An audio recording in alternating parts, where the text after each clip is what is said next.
Seattle is a very special city, the emerald of the Northwest. It's my hometown.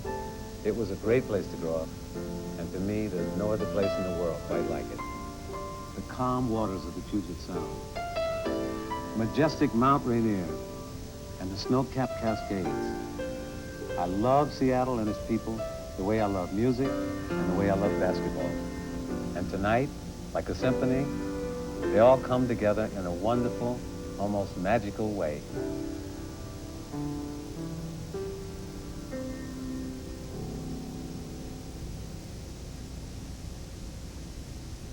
Everybody, nice big smiles. Hellos, how are you? Welcome to Seattle. Welcome to the Kingdom. It gets closed at game time, and then it opens afterwards. Switch at 15. We're going in at 12. 1, 2, ready, and... Go Pirates! And we're praying and hoping so bad that we can just make it this one last game. Doing good. This is what I came here for. Bless the Pirates. Final four, Seattle. We're going home number 1.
Kingdom in Seattle, Washington. CBS Sports welcomes you to the national championship game between the University of Michigan and Seton Hall. And good evening, everybody. I'm Jim Nance. On October 15th, 293 Division I colleges and universities opened practice in pursuit of one goal, winning this championship trophy. 3 weeks ago, 64 teams were selected to participate in this year's tournament, and tonight we are down to 2. Michigan and Seton Hall, neither of whom has ever won the national championship.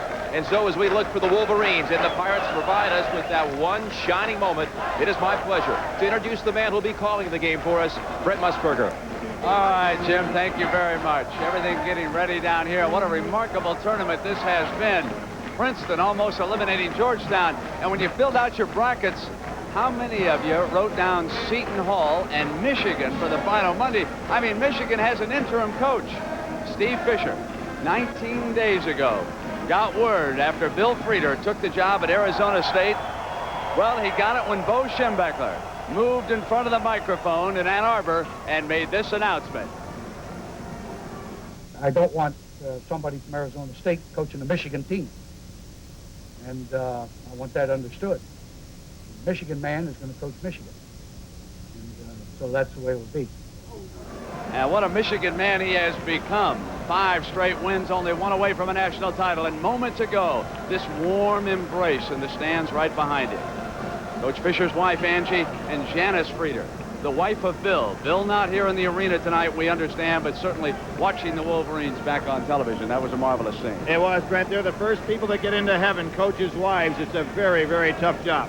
Helps coach get into heaven if you got a player like that fella, Glenn Rice. Glenn Rice has been burning it up. He's just points away from beating Bill Bradley's all-time NCAA scoring record. He has been doing it with the finest perimeter shooting I have ever seen in an NCAA tournament. You know, not only is it Rice, but it's this entire Michigan team that can shoot a high percentage. They have. They led the nation in field goal shooting percentage this year and last year as well. But they are facing, Brent, a basketball team that is holding teams down under 40%. The last time we had a team do this well in the tournament was Georgetown back in Seattle. Look at that.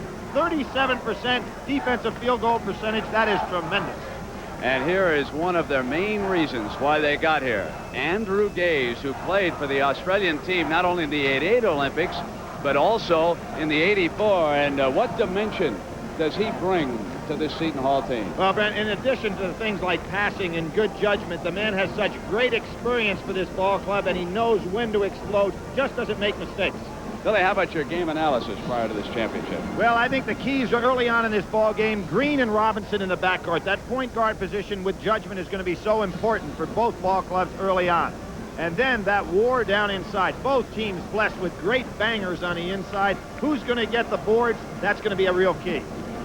Wild Rice, we're talking about Glenn Rice. He has been absolutely wild from the three-point range. If he can continue this shooting, it really will extend the Seton Hall defense. And good day, mates. Hey, Seton Hall, they have had guys come off the bench with superlative performances each and every game, and that's what they'll need tonight. And we say a good day to a mate of ours, James Brown. James, how about these two teams tonight? All right, Brent, thank you very much. I had a chance to talk with both coaching staffs, and they're very comfortable, fully armed coming into tonight's battle because there's no concern about injuries with either squad. However, there is some concern about the way the players are approaching the game. Seton Hall, typically comfortable and pressure-free in all of their NCAA tournament games, had an extremely and atypically quiet bus ride over. The coaching staff will like to believe it's because they're focused and not nervous. Michigan, smiling bunch of guys teasing each other, and Steve Fisher, who almost was not admitted into the arena because he didn't have his proper credentials.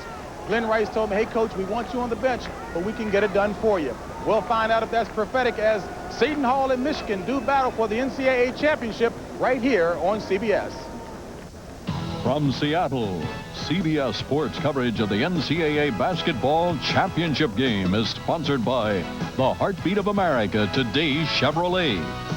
Merrill Lynch, an investment firm built on a tradition of trust. IBM, the people, product, and resources to help you find the right solution. And by Budweiser, Beechwood aged for that clean, crisp taste. This Bud's for you.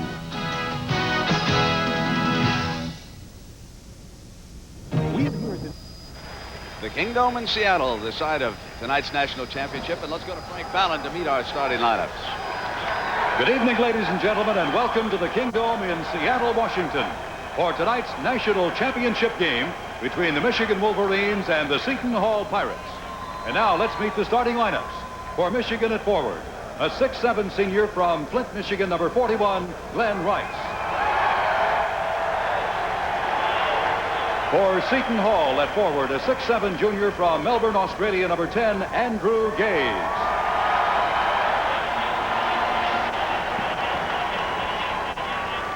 For Michigan at forward, a 6'9" senior from Grand Rapids, Michigan, number 35, Loy Vaught. For Seton Hall at forward, a 6'8" senior from New York, New York, number 24, Darrell Walker. For Michigan at center, a 6'10" junior from Romulus, Michigan, number 52, Terry Mills. For Seton Hall at center, a 6'8" senior from Gonovenas, Puerto Rico, number 25, Ramon Ramos. For Michigan at guard, a 6'2" junior from Cambridge, Massachusetts, number 21, Rumeal Robinson. For Seton Hall at guard, a 6'1" senior from Brooklyn, New York, number 15, Gerald Green. For Michigan at guard, a 6'7" senior from Rosemont, Illinois, number 20, Mike Griffin. For Seton Hall at guard, a 6'3" senior from the Bronx, New York, number 23, John Morton. And introducing the head coaches. For Michigan in his first season, Steve Fisher. For Seton Hall in his 7th season, P.J. Carlesimo. Neither school has ever won the national championship. Back with the tip-off in a moment. It takes a 6-game winning streak to win a national championship. Michigan got to this point after trailing Xavier and South Alabama at the half. Then they blew away North Carolina, Virginia, and in a tough game on Saturday down to Illinois. As for Seton Hall, after struggling a bit in their first game against Southwest Missouri State, they really came alive. They were favored by 10 in that one. Then they put away Evansville. then handed Indiana and Nevada, Las Vegas the worst records they've ever suffered in the NCAA tournament. And for Duke, they were down 18 and beat them by 17. Their average margin, 15. They won the coin flip. They'll wear their home whites. Michigan coming down in the maize and blue with the first set. Rice makes it a 2-0 game. Brent, straight man to man. Gaze got caught behind a screen early on. He's going to have to fight over screens much tougher than that.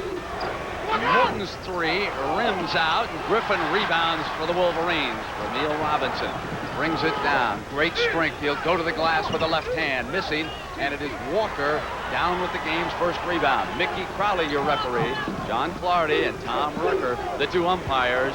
Green bangs in a three. If there's been one major change in this Seton Hall team the last month or so, is that Green is looking for the shot early. There's Gaze fighting over the screen. Got out hard on Rice that time. Knocked the ball back near the midcourt line. They set another screen, and he comes around. And Gaze dueling Rice for the ball. Rice comes back. It'll be 5-on-4 now. Lost the dribble. That was a dangerous play for Rice for the simple reason he should have given it up. Gaze was wide open on the other end of the floor. We said he's a heady ball player. He would have got an easy 2 on the exchange. Green and Robinson have dueled away as youngsters up at a tournament in the Boston area. The best of New York against the best of Boston. Ramos partially blocked on the inside, and Butt yanks it away, and here's Ramil Robinson again. There are those bangers on the inside. Mills with about 2 inches on Ramos. Bad shot, and he makes it anyway, huh? He took a bad one on Saturday that wound up being a brilliant one when Sean Higgins put it back in to propel him into this national championship. Walker's getting good position on Hughes inside. Bad pass by Gaze. Let him a little bit too much to the left, but Vaught is playing right behind Walker. Walker should be able to handle the ball in the low post. P.J. Carlissimo has one Achilles heel in the Big East, and that is Syracuse. And there are any number of similarities between Michigan and Syracuse. Good point guard, tall men on the inside, and that one banged in by Vaught. And Michigan moves out to a 6-3 lead and looks good doing it, Billy. A big shot by Vaught. He's only shooting 41% in the tournament after shooting 66% going into the tournament. So Steve Fisher has to be happy with that. Gaze off a fake, got Griffin to jump in it, and Mickey Crowley picks up the foul. Griffin is the lowest scoring player in the NCAA Final Four, and he cannot afford to help out inside because Gaze will hang out beyond the three-point line and get those cross-court passes. So Griffin better stick with him or he'll be hitting some threes.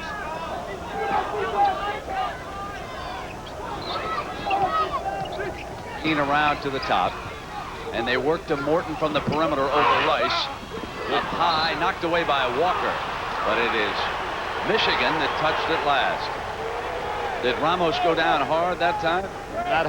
Not hard enough to hurt that man. He is like an oak tree on the inside. Has not played well in the NCAA tournament compared to regular season, but you could expect a big game from him tonight. Morton's three. Three-point basket by number 23. Glenn Rice could have some problems with Morton. Morton's shooting well from the outside now. Rice is not quick enough if Morton puts the ball on the floor and penetrates by him. Gaze chasing Rice all over the floor right now. There's a screen set down low on Gaze. Great D, great D, great D. All the cutters were covered, and when Ramil Robinson picked up his dribble, which he cannot afford to do, there's nobody to throw to. Billy, I want you to watch Gaze because as he goes out after him, you would think that if he has to work this hard at the defensive end, it could well affect him offensively. But Morton misfiring. Ramos going for the rebound, lost it, and it goes over Michigan. Ramon Ramos from the Puerto Rican national team. He played for them over in Korea. He was scouted by Seton Hall ever since he was 15 years old. P.J. Carlissimo has coached the team down there in the summer league. Quick turnaround. Missing, and it is Rice with an offensive rebound and a second miss. Seton Hall's ball. Glenn Rice put that up a little quicker. Now, one of the advantages I see him having over Gaze is when he can get the ball inside 15 feet. He's a much better leaper. Should be able to do some damage inside. Billy, 5 of Seton Hall's first 6 shots had been from the three-point land. That time they punched it in low to Walker. No basket, out of bounds on the drive, but there was a case where Morton was able to go right by Rice. Sometimes it's very difficult to guard a man different than the one that's guarding you. You get crisscrossed when you're going back down court. That's what's happening to Rice. Ramos chases, bought out high. Mills being worked over by Walker, who is a very tough defensive player. Walker staying right with him, and he forces the turnover, and that's the third here by Michigan. Watch Walker duel away. One of the brilliant things that the former New York State high school star does out of All Hallows High School in the city, and he did a great job that time. Ramos off the glass, and it is Vaught going to work on the inside and drawing the foul from Ramos. Brent Ramos still struggling offensively. Had a great year this year, all Big East first teamer, but just has not been able to get it done offensively in the tournament. Full court press for the first time by Seton Hall. They turned Duke over a few times in his press. They get it back to Robinson. He'll go all the way if he gets daylight. Yanked off by Ramos. Great defense that time by Walker. Hard to handle him in the open court. Billy, when you take on someone like Ramos, even if he's not shooting well, how about the wear and tear physically by the time you get to the last 10 minutes? Well, that's what's been Seton Hall's big advantage against other clubs, but Michigan can come back in with Hughes to play him for a while. And Walker on a slick turnaround, his first field goal. Walker, Green, and Morton, the two guards, have both hit threes, and Seton Hall up 8-6 as a result of that. Now Rice maneuvering, and Gaze right with him, and Rice able to jump up over him, and that's his second field goal. And that was just great shooting and not poor defense, because Gaze made the great play to fight over the screen. Just Rice squares up so beautifully on the shot. Now we have our first two subs. That's Mark Hughes, number 55. The interchange with Vaught coming out. And now we have Sean Higgins. He was, of course, the hero on Saturday afternoon. He was in the right spot against Illinois.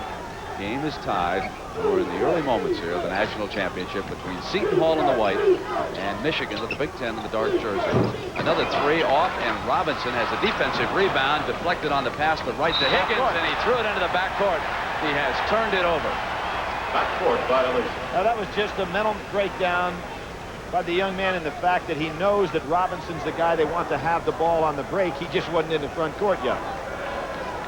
It's going to be an interesting matchup for Higgins down here on Gaze, and Gaze is a very intelligent player, sizing up that he's being guarded by a rookie. See if he tries to pick him off inside.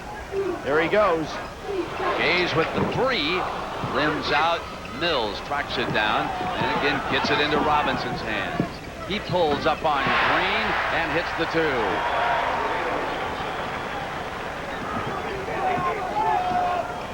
Michigan up as the result of that field goal. Off to Gaze on a cut off his foot, and over to Higgins. Here comes Robinson again, 3-on-1, bounce past Rice.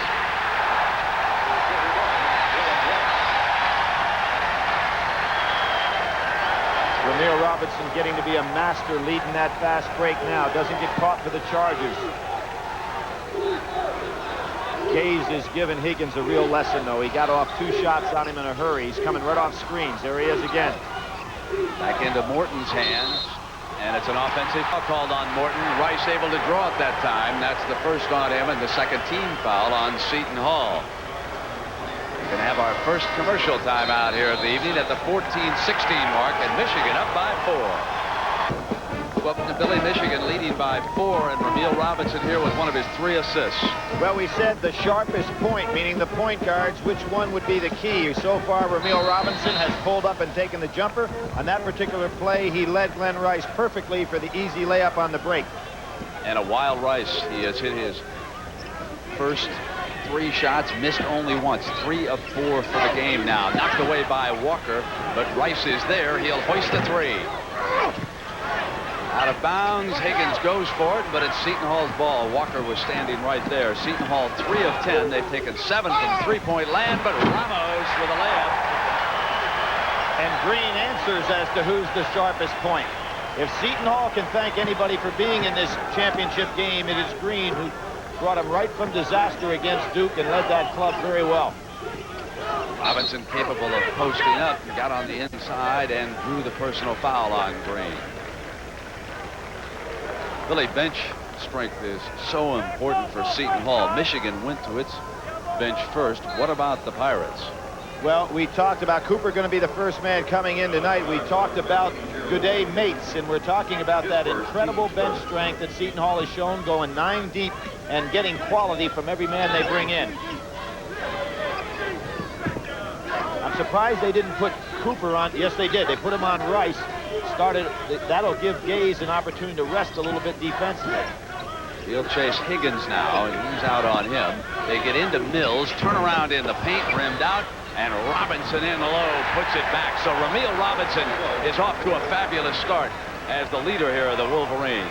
Many people consider Ramil the finest guard in the country coming out of high school. He had to sit out his freshman year at Michigan, but is coming on strong now as a true All-American caliber player. Ramos goaltending put it down. Ramon Ramos against the Soviet Union over in Korea scored 16 points in the Olympics and pulled down 8 rebounds. Now watch this pump fake on the inside. Gets his man up in the air and then uses that wide body to score. No question about the goaltend on Rice. It's a 2-point lead by the Wolverines. That's on the inside, and that is Cooper holding Rice down on the inside. He was trying to get free, and he just reached out and grabbed him. It's away from the ball. Good screen by Mills. He's got Cooper caught, and Cooper tried to just use that upper body strength on Rice, who would like to post him up down inside a little bit. Robinson deep in the corner now for the Wolverines. Ramil realizing he has Gaze on him, would like to go by him. There's the pick on Gaze. Robinson gets it inside and can't put it down. Walker quickly into the hands now of Green. Walker off the dribble. Misfiring, knocked back to Gaze. He'll come inside, and Ramos wasn't expecting the pass. Yeah, tough pass, and Ramos hurt his finger on that one, too. Just a bullet pass, a little bit too close. Didn't have the spacing for that type of play. Ramos shaking off some of that pain as Vaught returns. You can see that Steve Fisher, realizing and respecting that Seton Hall bench, is using substitutions early, much earlier than when the players are actually tired, which I think is a great move.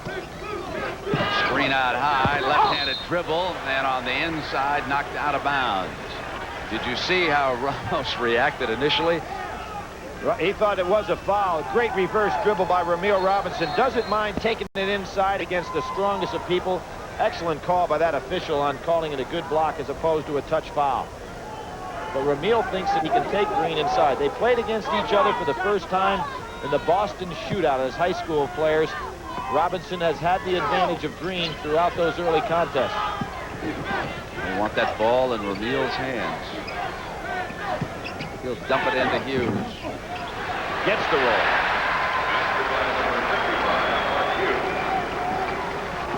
These teams match up so well inside against each other as far as power and strength. Gaze left open, missed the 3. Rice rebounds. Got Hughes. Robinson 2-on-1. He'll take it on in. Yanked away off the miss by Walker, and it's Seton Hall's ball. They trail it by 4. There's one of those decisions for a point guard. If Ramil would have taken it more to the center and pulled up, he'd have had the angle for the pass.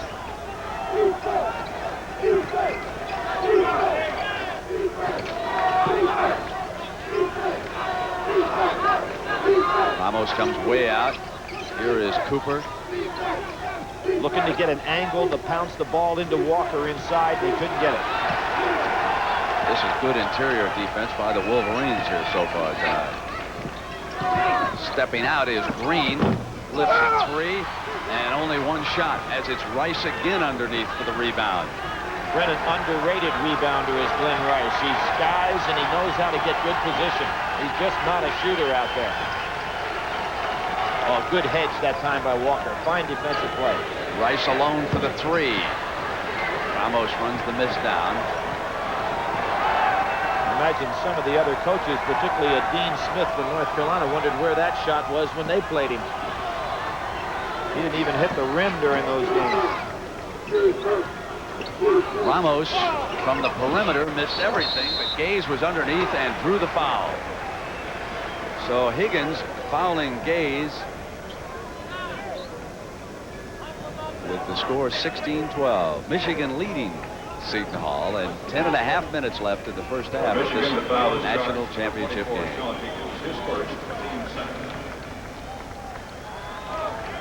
Griffin returning. And also Anthony Avan in the game for the first time, Brent. He has been on fire, 17 points in the last 2 games, actually outproducing Ramos from the post. Also Mike Griffin. Rice will take his first break. Gaze has missed his only 2 field goals, but it's a free throw with Ramos also being given a breather. So Fisher doing a job of rotating his entire starting lineup and giving everybody a breather here early. An interesting philosophy in substitution. Dr. Tom Davis up at Iowa uses the same thing. He feels that if you take a player out for short spurts early, he doesn't come quite so tired over the long haul. So Steve Fisher is implementing the same system. And now P.J. Carlissimo using some of the same tactics. Gaze sitting down. Morton on the floor with Green. Cooper is still out there. Avent on the inside with Walker.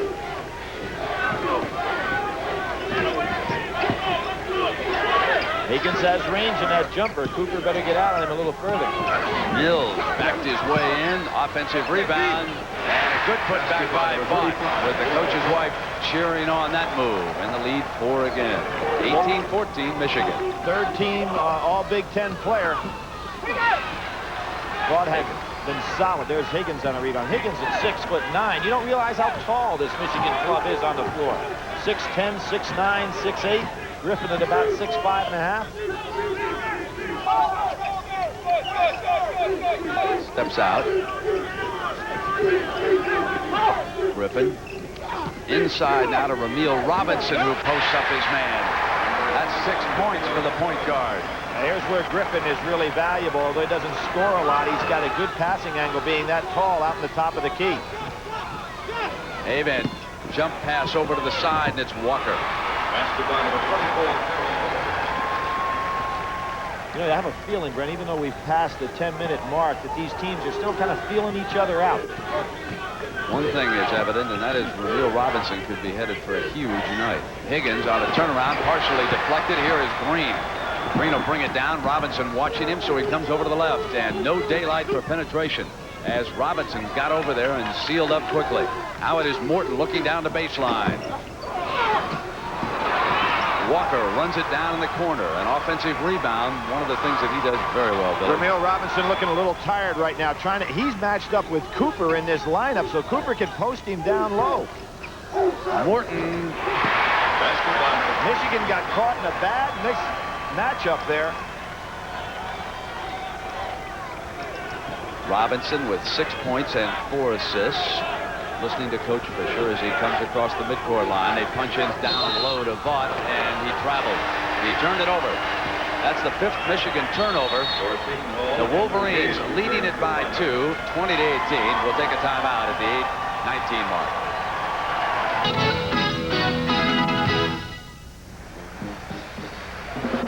Well, an early story here in Seattle tonight has been the defensive work of the Wolverines, holding Seton Hall to 35% from the field and forcing them to take 9 shots on the outside. They've made only 2 of those 3-pointers. Seton Hall trailing it by a field goal, coming back down now against that Michigan defense. Rice on Morton. Morton's got the quickness factor on him. See if he can get a shot off.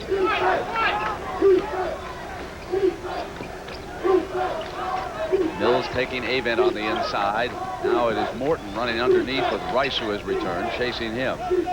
Real good upper body defense on the inside by Hughes and Mills, not giving Seton Hall. There's the quickness by Morton. And Morton, what he did against Mike Krzyzewski when he helped lead Seton Hall from behind to a victory in the semifinal, has tied it up here at 20 with 7.5 minutes to go in the first half. Brent, that's really a tough matchup for Glenn Rice to be expected to stay with a quicker guy like Morton. Rice comes on the inside, and Walker is fouled up over the top. And Walker continues to do an outstanding rebounding job, drawing the first personal from the Michigan Star. You know, this Seton Hall club lost Mark Bryant last year, who was a first-round draft choice by the NBA. Not many people expected them to do much. They were picked 7th in their own conference preseason. There again, Morton is taking Rice. Green's three, the 10th one that they have attempted, and his second successful one here, putting Seton Hall ahead 23-20. Robinson went all the way against Illinois, dishing off the pass out of bounds on the inside, and that's the 6th Wolverine turnover. Ben Rice going back down court, looked over to Ramil Robinson, said that was my fault. I mean, the ball was thrown exactly where it should have been. Demetrius Caleb off the bench, but it is Higgins and not Robinson who will be given a break here with Seton Hall up 23-20, 6:52 to go. And now it is Morton with the three. That's 12 unanswered points by the Seton Hall Pirates. They lead it 26-20.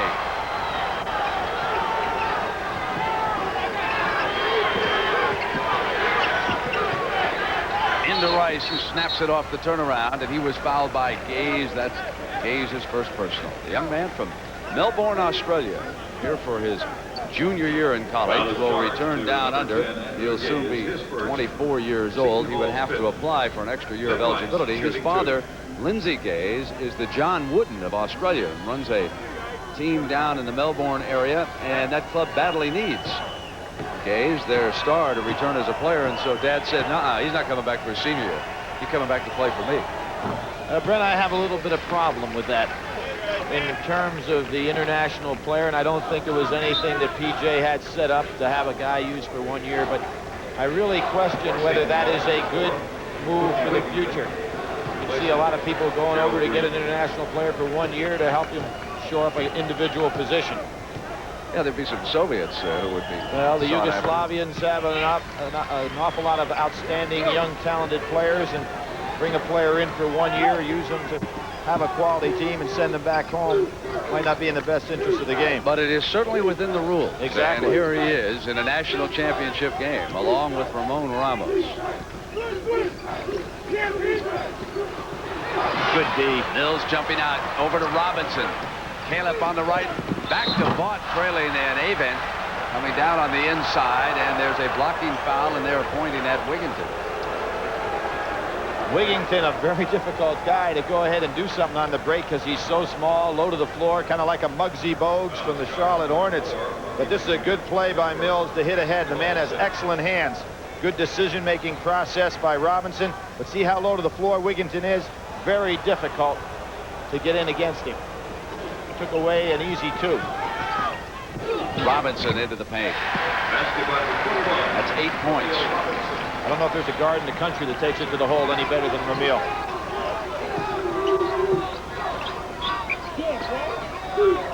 Rice out here with Gaze. Mills taking the inside pass away, so Volsey has to step out. Now, Gaze kind of lulls you to sleep as a defender. Looks like he doesn't even want to score, and then all of a sudden you turn your head, and he looks to pop the shot on you. Both teams playing great man-to-man defense on the inside.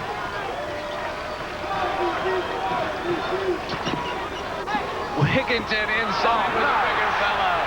The smallest man in Division 1A, 5'4", Pookie Wigginton, took it on the inside and hit the field goal, and the crowd loved that one. Coming down the line now, and Robinson with his 10th point of the evening. What's happening is that the big men inside for Seton Hall are playing such great man-to-man defense on themselves, they're not switching over to help as Robinson penetrates. They're going to have to help a little bit more of the guards because he's just going in and scoring at will. Seton Hall flashes very well to the outside for that 3. You know that, Billy? They'll take a man down low, and they'll bring him out around that screen. Morton's looking for it. Here's where Rice wants to switch. Good play by Rice. He switched back so he didn't get stuck with Morton. Both teams playing smart basketball. Look here. how they come inside out. Missed the 3 that time. Michigan rebounding. Down by 2. They can tie or go ahead this trip. Does it seem to you that Ramil getting a little tired here? Instead of really pushing the ball down the floor like he normally does, he's kind of walking it. Rice bangs it in, and that was a 2. That's 10 points for the 2-time Big Ten scoring champion. He only needs 29 more points to become the all-time Big Ten scoring champion. Wigginton with a great pass on the inside, and that was responsible for the foul. And here are those solid screens down inside. You see Gay's trying to come over the top with Rice, and he has to go so wide on that screen that he can't get there in time, and all Rice needs is that split second. Yeah, again, Billy, if they need Gay's three-point shooting, and he's a superb outside shooter, when you have to chase and work that hard on a great offensive player, sometimes it'll take a little something out of you defensively, and he might not be up to torching the net in the second half as he was on Saturday. Terry Mills, with one personal, being given a break. Gay's has missed his only 2 field goal attempts. This is Volsey at the free throw line for Seton Hall. Game is tied. Volsey shooting 2. Seton Hall, a very good free throw shooting club, 75% on the year. Both teams very solid from the line. Steve Fisher continues to rotate those big men, trying to keep them fresh. He's very much aware of how Seton Hall has worn clubs out, particularly the last 10 minutes of a ball game. Missed his free throws. Higgins is quietly getting up on the boards tonight and doing a good job. Oh, good cut. Traveling. 7 Michigan turnovers. We've got a timeout at the 3:46 mark. Tied at 28. Seton Hall and Michigan for a national championship. 3:46 left in the first half. Michigan and Seton Hall deadlocked, Billy. Well, Brent, with just 3:46 to go in the half, we can see this is relatively a low-scoring game. Michigan does not do well under 80, 2-5. You can see Seton Hall better tempo to play either style. Here's one of the trends to watch for. Seton Hall has brought its game to the outside against the taller Wolverines. This time they punch it into Ramos. But for the year, they have averaged only 14 three-point attempts a game. Tonight, Seton Hall has already hoisted up 12 in the first half. They lead it 30-28. Great sign for PJ to get Ramos off the bench and immediately score from the inside. Here's Rice responding with a 3, and he has 13. Brent, he doesn't even tickle the net when he hit it. Those shots from the outside are right on the money. 13 leaves him only 12 away from the all-time NCAA scoring record in a tournament held by Senator Bill Bradley. Ramos with his man going down couldn't put it away, and it's Robinson 3-on-2 to Caleb, who gives it back to Higgins. Beautiful look-away pass both by Caleb and Robinson. Good teamwork. Michigan 33, Seton Hall 30. Coming out of the 2.5-minute mark, first half. Robinson on Gaze now. See if Gaze would take him inside a little bit, make him to work down low. There he's going down low, but not getting the ball.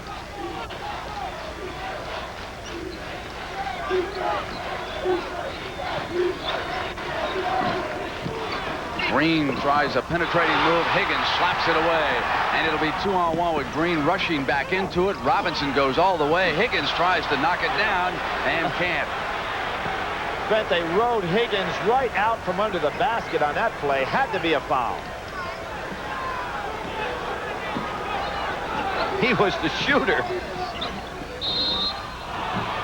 Whistle before the shot. Pushing foul going against Michigan.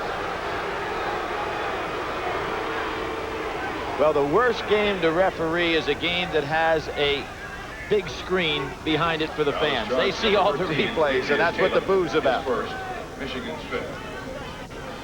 Only 5 team fouls against the Wolverines. Here you see Ramil putting it up. Now watch Higgins. He has the tap. They ride him right out underneath. It has to be a foul on that play. No call. Did they ride him out, or did he throw a saddle up as he bent over backwards on Green? He looked a little bit like a pretzel that time. He has to have the right to come down somewhere, other than on somebody's back. Morton tries to get through Robinson, and the foul is going to be called on Ramil. That's his first personal foul.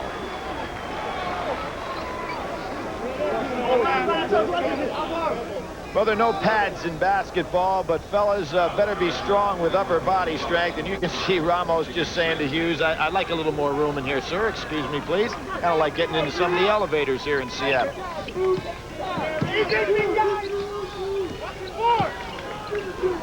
Gaze up on top. Wiggins chasing him. They go in low again to Ramos against the double team. And now Gaze is open for the three. Cannot find it, and Rice goes up high to get that rebound. That's the third or fourth time tonight Rice has been above the rim to grab a rebound. They saved it? Yes, they did.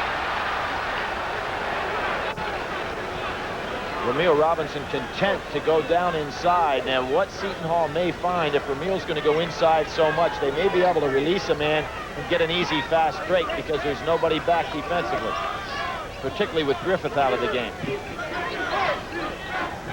Here's Robinson in low again, drawing the foul from Gaze. And there's a smiling Michigan athletic director and head football coach, Bo Schembechler. Well, taking a look at the way Ramil played, Bo'd like to have him maybe at a fullback in a goal line move right here. I mean, he's just going down inside and pulling people out of the way. For Michigan, shooting 2, Ramil Robinson. Ramil, born in Jamaica, moved to Boston when he was 6. That's a marvelous story about him. He was born and abandoned by his mother 3 years after they moved to Cambridge, Massachusetts. Slept in the hallways of a school, spent nights with friends' families before being adopted. And the folks who adopted him are here tonight watching Ramil Robinson turn in a spectacular first half. Norton misses, and the ball is batted out of bounds by Rice. And Brent, on that story, it's a very nice scene that his stepfather saw him play the other day for the very first time. It's a mailman back in the Boston area, and someone donated the money to get the family out here for this game, and it is truly a very warm story here tonight. Well, that was Green getting in on the inside for P.J. Carlissimo, and Michigan leading it 35-32. We're coming down to last shot time here in the first half. They'll take one. It's Walker on Rice, so a good matchup for P.J. Carlissimo against Michigan's most dangerous scorer. Morton. Now, what helps Michigan is the fact with Caleb in the game, they can use Robinson down inside. He doesn't have to be the primary ball handler. Too early for him to try to go one-on-one. He'd like it with about 8 seconds to go. Now it's 8. Robinson is fouled by Green, his second personal.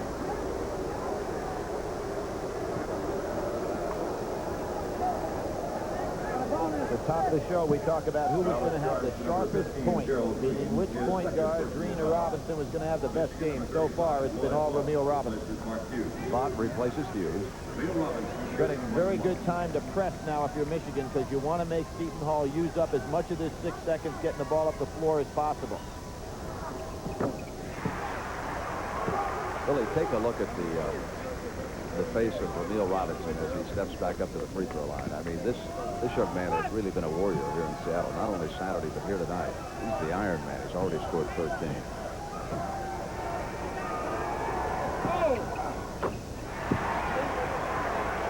Seton Hall will hurry to get off a shot. Green will bring it all the way down. Missing, and that'll end the first half.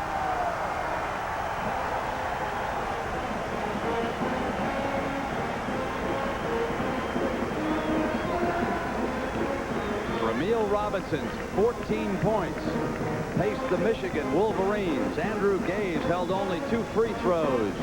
For Seton Hall, it's 37-32, and our coverage of this championship will continue after this message and a word from your local station.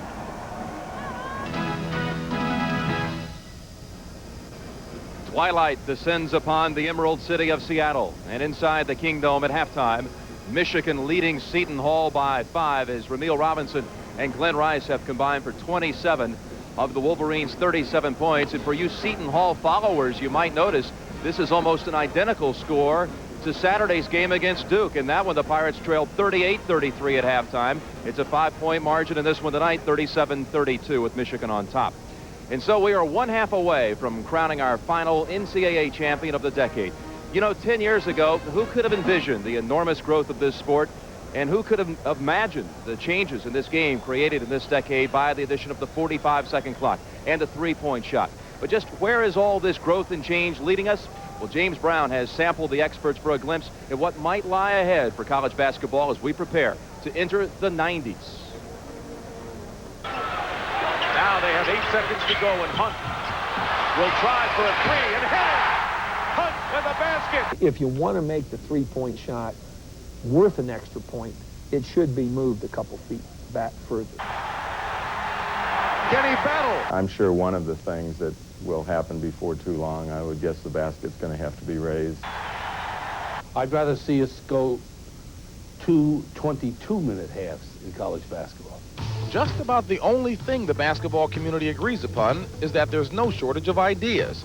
Many see the court itself taking on a new dimension. The wide lane will be adopted in some form. I think it's going to be increasingly a three-point game. The 10-second line will be eliminated.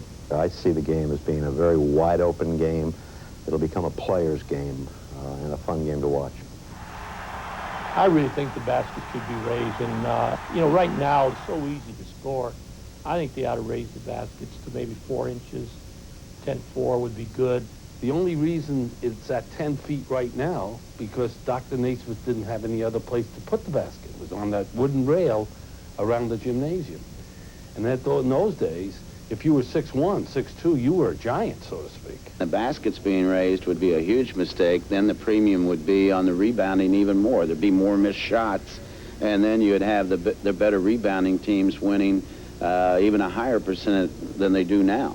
Changes will also occur off the court. In fact, this may be where college basketball undergoes its greatest transformation in an effort to give the athletes a larger role in academic life. The future of college basketball is taking shape here with the next generation of students. And as we head into the 90s, hopefully this is where the emphasis in big-time athletics will return to the ideal of the true student athlete. We have to try to put them in a living situation that's exactly like the other student. Try to put them in an academic situation that's comparable. Now, to do that, you're going to have to make some adjustments. You're going to have to give up some training tables, and you're going to have to give up some athletic dormitories. You're going to have to control the amount of time they practice both in season and out of season so that they have time to do this. I think there needs to be checks and balances and a constant eye on people who work for the university and who are in charge of carrying out the university's mission, that these influences do not undermine the university's primary mission, which is educating students. Problems in collegiate athletics center upon the adults, by and large. It's not the students. And how is that? Well, the recruiting violations, for example, that's an adult problem much more so than it is a student problem. I think that's an unsolvable problem. I don't think that there's any legislation that can be passed. I don't think there's anything that can be done that will ever keep unethical alumni out of the recruiting picture. The intense pressure to win continues to mount. The game is a big business now, and coaches must produce or face the consequences. I think it's hypocritical for a person at one point to say that winning is the only thing that's important for you to work here, and then the next token say, well, why didn't you make certain that this kid didn't go to school? And it's just conflicting philosophical views, I think, and it's foolish for these educators to run around and say, look what's going on in athletics, and then you're just ruthlessly firing me. This is Henderson with that quick first stepping. I would like that in all the decision-making bodies that comprise the NCAA and this NCAA tournament, that when they focus on things, they don't just focus on the press, TV, money. Whenever you're making a decision, the main focus should be the quality of play and life for the student athlete.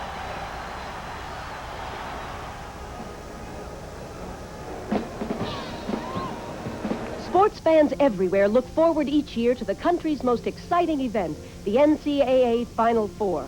Now you can relive each Final Four from 1968 through 1989 with the NCAA Final Four highlights videos. For more information, write to NCAA Productions, Post Office Box 1906, Mission, Kansas 66201, or call 913-384-3220. This message furnished by the NCAA. Relive the excitement of the 1989 NCAA Final Four with a copy of the official souvenir program. To obtain your copy, send $8 to Final Four Program, Post Office Box 1989A, Lexington, Kentucky, 40593-1989. Please allow 4 to 6 weeks for delivery. This message furnished by the NCAA.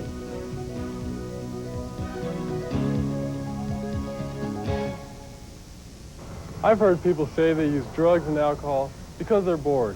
They seem to believe that drinking or using drugs will make their lives more exciting. But being out of control, being addicted, well, that's not my idea of excitement. Having goals and dreams and working to make them happen will make life interesting. Drugs and alcohol aren't part of the good life. In fact, they can put the good life permanently out of reach. This message furnished by the NCAA.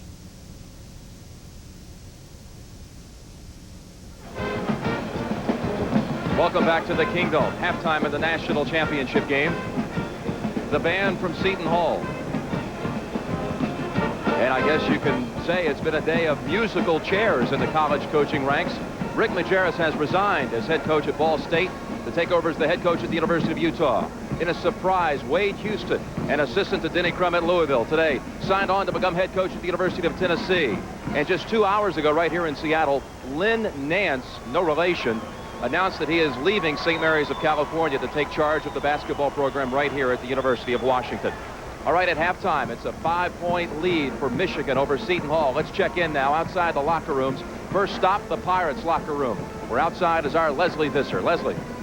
Thanks, Jim. I spoke with Seton Hall assistant coach John Carroll, and he said that they're pretty pleased offensively with the penetration of both Morton and Green, although they'd like to get the ball down low to Ramos. They're dissatisfied with that. They'd also like a little more production from the wonder from down under, Andrew Gaze. Defensively, they've really got to stop the penetration of Ramil Robinson. He said the way to do that is to cut off the passing lanes. Overall, though, they're pretty satisfied. They're only down by 5 points, and they have a history of coming on really tough and wearing out teams in the second half. Let's go over to you, JB. All right, Leslie, thank you very much. Despite nursing a 5-point halftime lead, the Michigan coaching staff is addressing 2 major concerns. One, far too impatient on the offensive end. They need to try to wear Seton Hall down mentally. And number 2, the Wolverines would love to pick the pace up to get this game above 80 points. But in the hope of picking the tempo up and getting some easy transition baskets, they're hoping that Ramil Robinson does not become too fatigued. They need him for 40 minutes. Let's go back upstairs to Jim Nance. All right, James, we're getting set now for the second half. On our way to crowning a new national champion. We'll take it back to Brent and Billy after this message and a word from your local station. National championship game, Michigan with a 5-point lead. Billy, I want to suggest that Ramon Ramos has not been the same in this tournament since he took that bad fall down in Tucson in the first couple of rounds down there. Certainly statistically it has not been the same, but Brent, what has been great for P.J. Carlissimo, he's been able to come off the bench with guys that have given him almost 20 points per game. Tonight, the inside players from the bench have produced absolutely 0. So Ramos is going to have to produce in the second half. Now, the other side of it, take a look at the Michigan defense. It has been superb tonight. Meanwhile, Seton Hall not doing as well as they normally do. And Michigan shooting 50% from 3-point range. You'll see that that Michigan defense has been forcing the Pirates out to the perimeter. Now, the point guard comparison that Billy brought up at the top of the broadcast, Ramil Robinson has been spectacular, but he has not been given a break until we hit the intermission. He's played every minute. As for the big guns, well, Glenn Rice with his 13 points. He's on pace for 26. Gaze without a field goal and only 2 free throws. And he has been working hard on defense, and it could be troubling him at the offensive end. So we get started. Let's see what Seton Hall does here to come from behind here in the second half. Michigan has looked very impressive. Brent, I think both teams are going to show quicker feet in this second half. It was a very slow-paced first half. They might have been trying to save themselves a little bit. Remember, neither of these clubs had been in a championship before in terms of the national title. I think they were playing a little bit under wraps. Green punches in now to Walker, who goes to work, and it's blocked by Mills. And there is Ramil Robinson. So with a 5-point lead, which is big in a championship game, now a block, and Michigan comes out with its first opportunity. Everything going the Wolverines' way right now. Rice missing on the 3. Morton reaching in on, but fouled in. Now, one of the things that both of these teams do so well is come over from the weak side to help out whenever the ball goes in the post. And you can see Mills coming over to help out when he realized that Vaught was beat on the inside by Walker. A great block and turned it right into offense for Michigan. No spacing there to get the ball to Mills. Mills hits the turnaround. And it's 39-32, a 7-point lead, the biggest of the night for the Wolverines. That was a smart play by Robinson. Once he dumped in, he realized Mills had no room to operate and took his man down under the basket. Michigan now at 3-point land and foul on the inside by Ramos, his second. Brent, very unusual the way these two teams are playing. Seton Hall averages 14 three-pointers a game on the norm. Tonight, that was their 15th three-point shot already. On the other hand, Michigan has been a great three-point shooting team, but so far tonight, they have only taken 3, which is really out of character for these two clubs. And Cooper will replace Morton. Strictly due to foul problems right there. Again, that works out a little bit, in my estimation, in favor of Michigan, because you don't have to guard Morton's one-on-one penetration. So it's a blocking foul against Michigan that time. You saw Rice again trying to rub Gaze off of Vaught. And Brent, I think you're right on the money. Gaze playing Rice is not only having to chase a great score and have his mind set on him, but he's getting pounded by those big screens set by the Michigan inside people. Really, that foul was on Vaught. They try to get it in low to Ramos, who comes up, and this time he gets it put down, and he'll move to the free throw line after Mills picks up his second.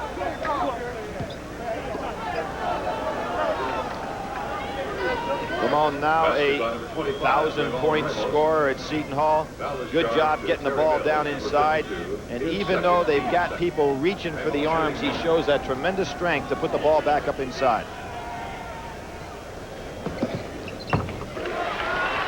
So a 3-point play for Carlissimo. 9 points for Ramos. It's 39-35. Michigan's turn. Now they've got Cooper on Rice. Rice steps out with Cooper chasing him, and that's a 2-point field goal. 15 points for Glenn Rice. Green goes all the way, comes up short, run down in the corner by Rice, sends it deep to Robinson. Here's Mills, over to Vaught, and a beautiful pass from Mills, who threw a blind pass on Saturday to Sean Higgins. So Mills continues to play with some enthusiasm under Steve Fisher. And we're talking about a guy getting out at the break at 6'10".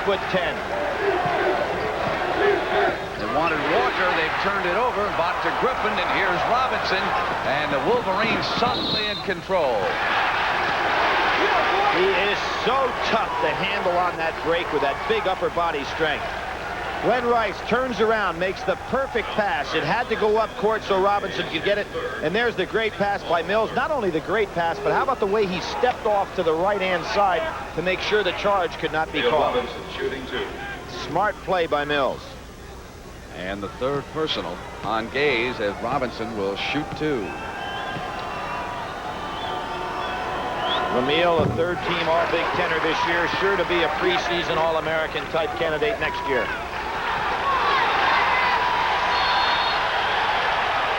We've got a timeout. Michigan leading at 44-35. Well, there is Bill Walton, who played one of the most spectacular championship games ever. That was for UCLA. He hit 21 of 22 against Memphis State in a victory by the Bruins. That game was played in St. Louis. Tonight, the star of the game has been Ramil Robinson, 15 points and 6 assists. He has not rested a minute in either Saturday's semifinal or tonight's championship game. Now Green, who is trying to find daylight against him, slips inside this time and comes up with a field goal. His first of the second half. Brent, I see a little bit of change in Seton Hall the last 2 times down the floor. Ramos has picked up his intensity. Green likewise. They're going to need it as Vaught steps out and bangs it home, and it's now 8 for Loy Vaught. A lot of people thought Vaught 2 years ago would be just a journeyman player at Michigan. He developed into a third-team All-Big Tenor and a great perimeter shooter. Cooper thought about it. Gaze will take the 3. Still can't find the range. Vaught yanks off the miss. Griffin is getting that hand, that 6'6", right up in Gazy's face. Rice at three. What a stroke that is. 18 for the evening. That'll take that smile out of your face. Well, he steps back a little bit on his jump shot, so even if you think you're there, he's fading away instead of going straight up in the air, and it's hard to block.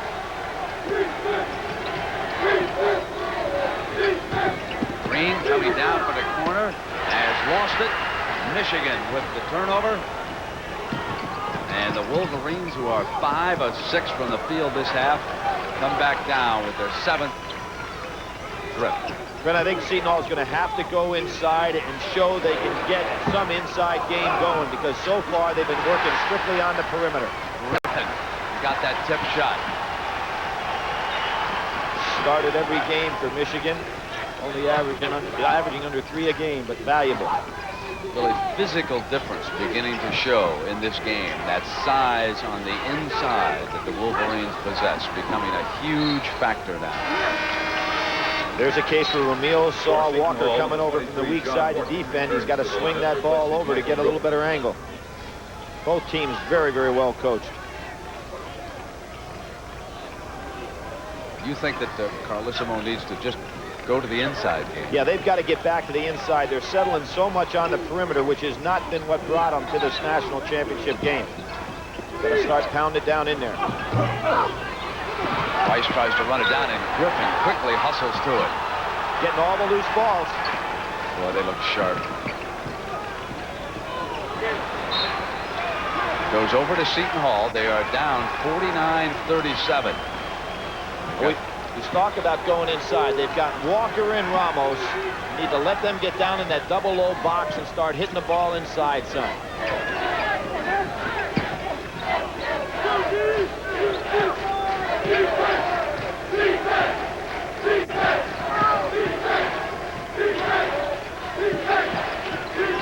Green taking Robinson inside. Wanted Ramos. They've turned it over again. Green is starting to try to do too much on his own, Brent. It's getting away from their game plan.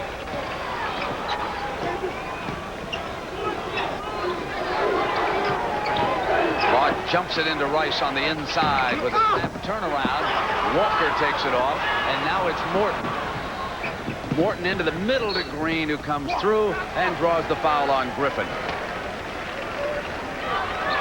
Well, a reminder that at the conclusion of tonight's championship game, we'll select the Chevrolet Player of the Game, and in conjunction with that award, Chevrolet will donate $1,000 to the General Scholarship Fund of both Michigan and Seton Hall.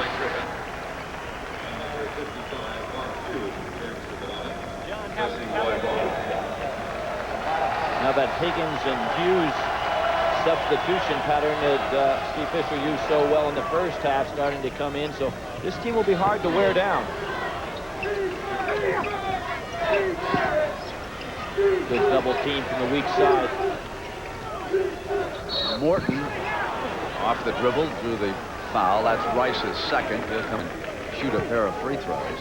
Higgins has checked back in for the Wolverines. Brent, what Ramos has to realize is when they hit the ball down inside and he's being double teamed like that, the man that's going to be open is the man opposite him up out on the wing. Normally that's Gaze, and tonight Seton Hall has not been able to go to that type of alignment. Ramos sits down as Aben checks back in, and this bench production, which has fueled the Seton Hall run at a national championship, has not been there tonight. Nope, 2 points, and that was only 2. Remember by Pookie Wigginton when the clock was running down and he went one-on-one inside. This field goal can pull Seton Hall back to within 10 if successful.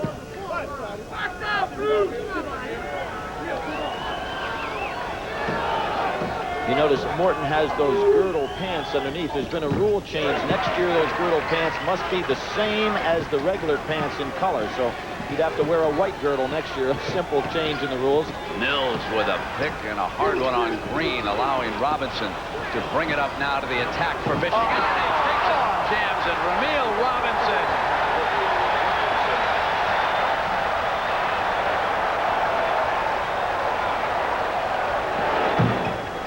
Missing again, and now Higgins rebounding and quickly up the floor to you-know-who. Robinson short now, and Walker is off for Seton Hall.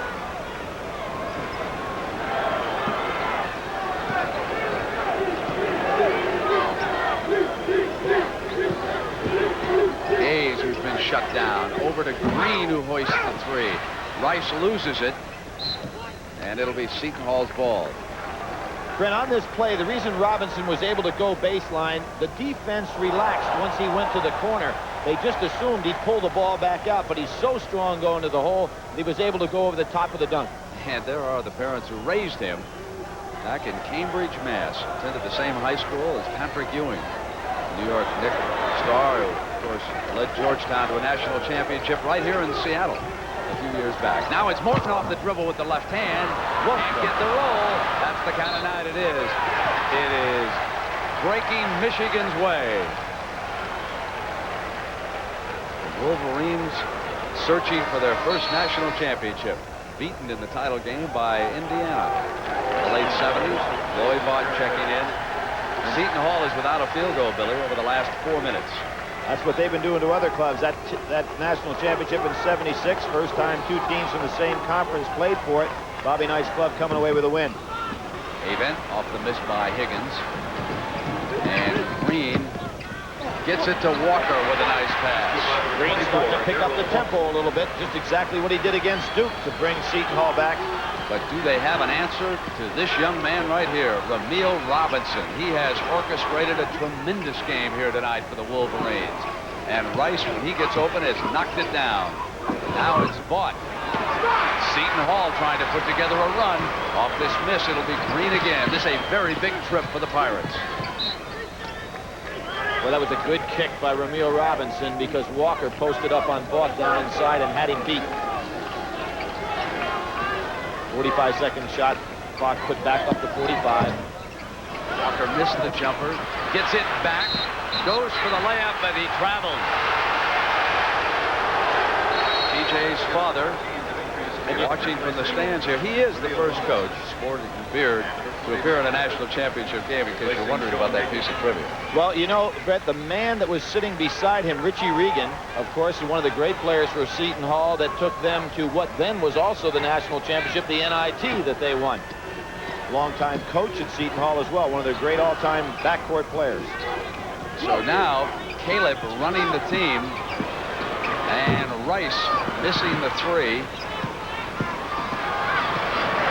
I like the gamble by Steve Fisher, though, to take Robinson out. But right away, they get a field goal, and how long can they afford to rest Ramil Robinson? That becomes a factor now. It's 51-43. We've got to keep an eye on when Robinson is going to return. I think Fisher will use a timeout, give him another break here, use the commercial to rest him, and maybe run him right back in. Let's see what he elects to do. We're going to take a break and come right back.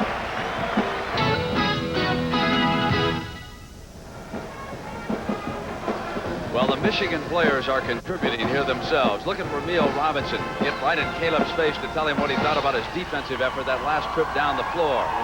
They're Helen and Lewis Ford, who raised the young man back in Massachusetts, and so proud of what he's accomplished. But they face a very tough defense, Billy, down the stretch. Well, they do. Seton Hall has been tough down the stretch, and you notice that Ramil is still on the bench. I think, as I said, I think it's a smart move by Steve Fisher. He's still up around the double-digit mark. He knows he's going to need him for that last 6 minutes. He'd like him to be rested and probably go as long as he can here with him on the bench if he can keep the lead. Rice on a cut.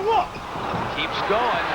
No traveling called on that move, and 20 points for Glenn Rice. Now it's Gaze, who's been very quiet, giving it up back over to Morton. Gaze with only 2 free throws in the game. He's missed all 4 of his shots from the field. Here he is, looking to get on the board, taking Griffin on the inside, electing not to go through with it. And it'll be Morton who will step up. And Avent underneath. Got a roll that time.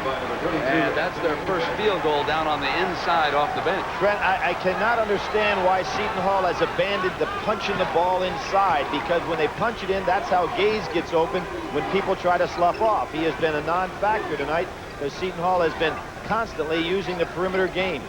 Robinson waiting to check back in. Fisher cannot wait any longer. Well, Well, he's going to give him it's going to be amount to about a 5-minute rest here before he gets back in. It's a different team without Ramil Robinson. That's for sure. 53-45, 10.5 minutes. And now Seton Hall can apply a little pressure if they can come away with a successful trip this time. Avin goes to work on the inside, and the blocking foul is called. And Ramil Robinson set to check back in. There was a case where Hughes did not move his feet on that defensive play because Avin had already committed himself to the point where there wasn't much he could do but take a bad shot. Ramon Ramos coming back into the game. 5 team fouls against Michigan, only 3 against Seton Hall. Green coming down, and Ramos collapsing to the floor, and the foul is against Griffin.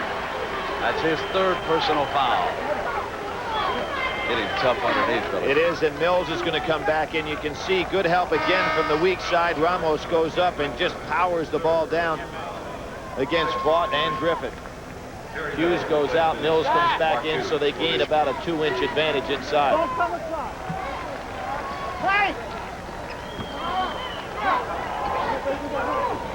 Both teams just straight hard-nosed man-to-man the entire night. Nothing complicated, but a lot of good hard work and good defensive teaching. David staying on the floor with Ramos. Morton off a fake, and Higgins right there fouled him. That's his 2nd.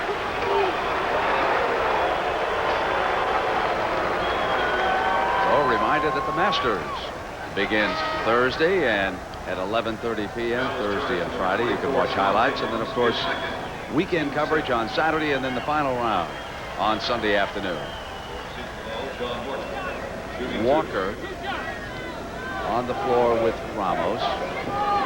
PJ now has his starting lineup intact back on the floor. If they're going to make a run, they've got to make it over the next couple of minutes. Billy, they're doing a much better job defensively on Glenn Rice. Rice has hit only 1 of his last 6 field goals. That defense that has been the trademark of Seton Hall now starting to surface here. Well, he's 53-47. He's sitting down right now, so Steve Fisher didn't want to have Rice and Robinson out at the same time. He wants to give Rice a couple of minutes as well. Look at those Seton Hall fans now getting into it. They punch in low now. Mills trying to get it done. And it was a held ball. Possession arrow, Michigan. Excellent defense by Walker. Watch Walker. He uses his body, uses his lower legs, does not foul. Mills goes up. Now Rice has to come back in. Steve Fisher, on both the Rice substitution and Robinson, would like to have had at least another minute or so for both of them to sit on the bench, but he can't afford it now. They got the 10-minute run to go. Higgins hoists a 3. 3-point basket by number 24. Big field goal for the Wolverines. Seton Hall was closing back in when Higgins hit that 3 near the 9.5-minute mark. The young man's had 14 and 31 in the regional games, so he has come on very strong for Michigan after a drought at midseason. So from the Kingdome in Seattle with Billy Packer, I'm Brent Musburger. This is the national championship game on CBS between Michigan and Seton Hall. Michigan moving ahead in the first half. They have maintained that lead. Their biggest lead of the game was 12 points. Mike Griffin leading because of the 4th personal foul. And Caleb, number 13, you can see on his jersey, has replaced him, and this is John Morton. That means that Robinson and Caleb matched up with Morton and Green puts Rice back out on Gaze, so Rice going to have to work a little bit. Maybe they'll keep Higgins on him so Rice can be fresh, but then he'll have to go down inside to play a Walker. So some tough matchup decisions right now for the Michigan coaching staff. Missing the free throw. Rice with control. Key player for Michigan tonight, bringing it down, Ramil Robinson. He's played a great game. Rice rubbing off that double low down inside. Bill sends it back to Caleb. They wanted Rice. Walker got out on him. Scoop back up. Michigan underneath. Mills can't get it to fall. And Ramos is there. Now it's off into Green's hands. Green penetrating, and there's a foul going against Michigan on the inside, and that will be the second on Caleb. But on the other end of the floor, you'll never see it in the stats, but Walker showed some of the great defense of guarding and helping out on that last play to prevent Michigan from getting what could have been an easy basket. Billy, this game is starting to change a little bit. Yep, you can feel it. And it's because of the defensive effort of Seton Hall right now. Well, you've got a situation for Michigan. It's time maybe to go back to Ramil Robinson on some penetration. He did it so well in the first half, but he's not been able to do anything here in the second half with the ball. First half, you had Ramil Robinson with 14 and Glenn Rice with 13, but they both have been cooled off some. Mr. Carlissimo has 6 other children in attendance. There are 10 children in all. 7 of them have made their way to Seattle.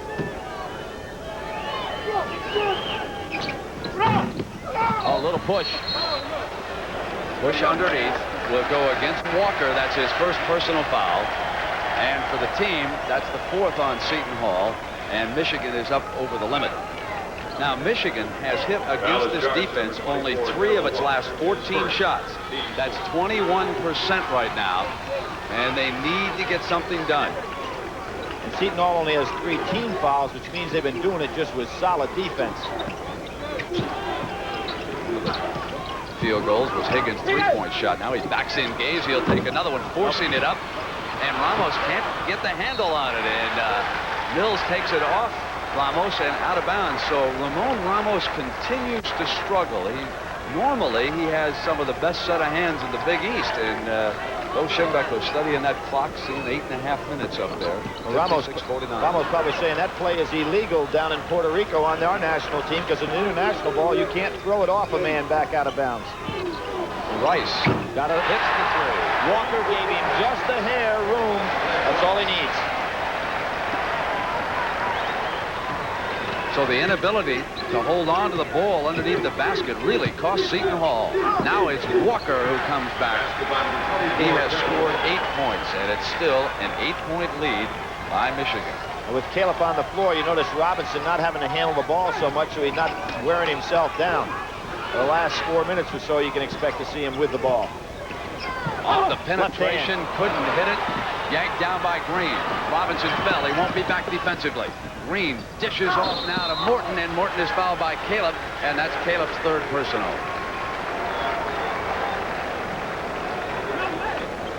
The move that Steve Fisher's got to be thinking about making is Caleb out. He's going to come back in with Griffin, but it's going to be for Higgins.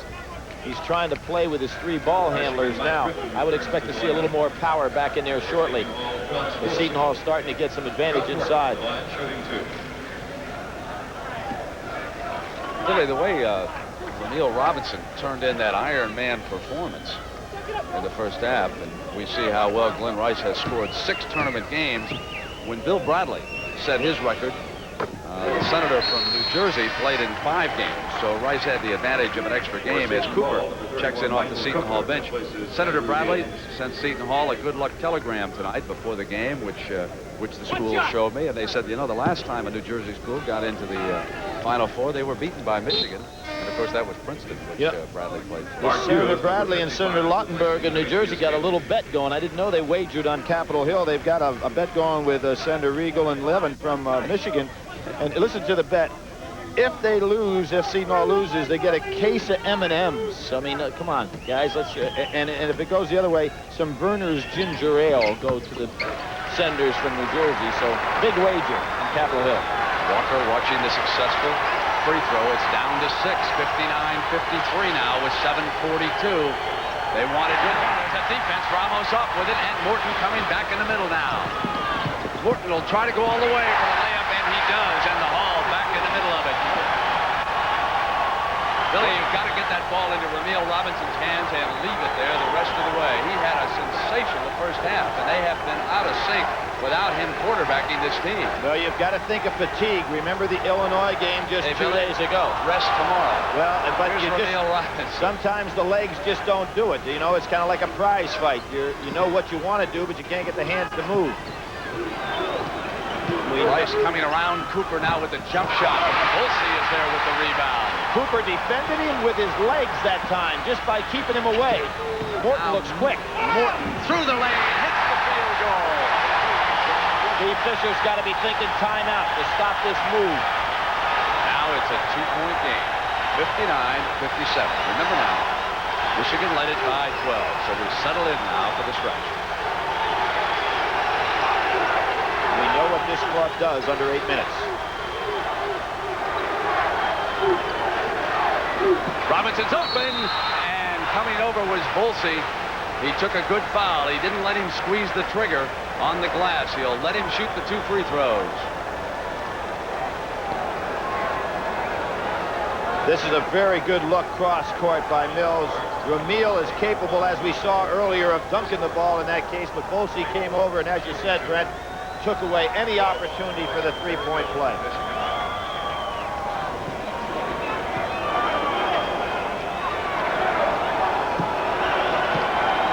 Ramil only a 64% free throw shooter.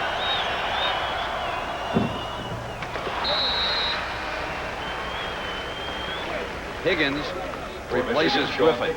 Now that move gives Michigan a little more firepower. Especially those of you who followed Michigan all year know that the young man sometimes can get a little out of control, but he certainly was the right man in the right spot on Saturday afternoon. So they have perhaps their best scoring lineup on the floor right now. They're up by 4. Inside away from the ball, and Higgins was defending Morton, and Higgins fouled him. That's his 3rd personal. Down away from the ball. Not something you'd want from a bigger man against a guard posting him up down there. You're going to see a situation here where Seton Hall now starting to go ahead and run that good picking game down inside, and Higgins just goes right ahead and grabs Morton. No way you get away with that foul.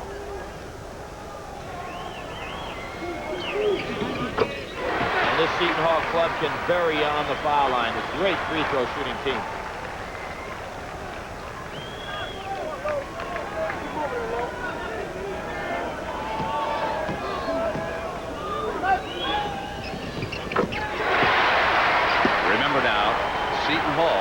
Trailed Duke by 18. They were down a dozen to Michigan. They're back to within 2. Wolverines bring it down. Not quite as quick going around Green right now as he was in the first half. Rice hits a 3. 26 points for the magnificent scoring machine. And that breaks the NCAA tournament scoring record, breaking Senator Bradley's record. With 3 more, he'll be the all-time Big Ten scorer in history. Ramos still can't get it to fall on the inside. Michigan's ball. PJ really upset with that because that's exactly what he wanted to get, the ball down inside. You notice how long Gaze has been out of the game. Been a no factor here. Robinson cutting on the inside is fouled.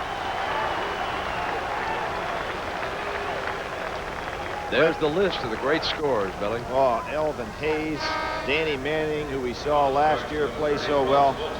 Glenn Rice has been consistent each and every game. You know, there's no 50-pointer in there. It was just 30, 30, 30, 30 every night.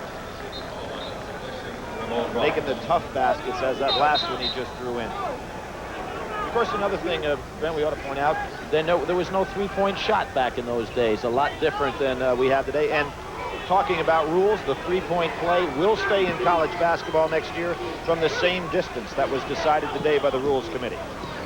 You like the 3 right where it is? Yes. Well, I think it should go back maybe to the international, but I don't want to see him fooling around with the rules for a while.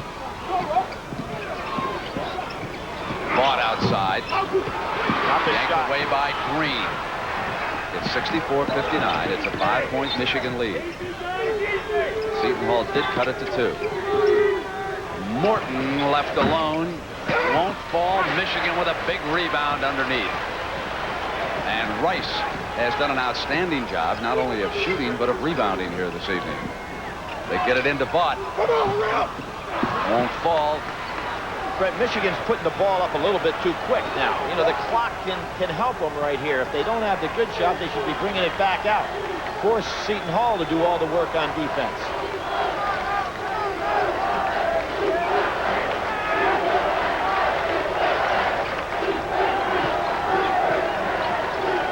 steps out.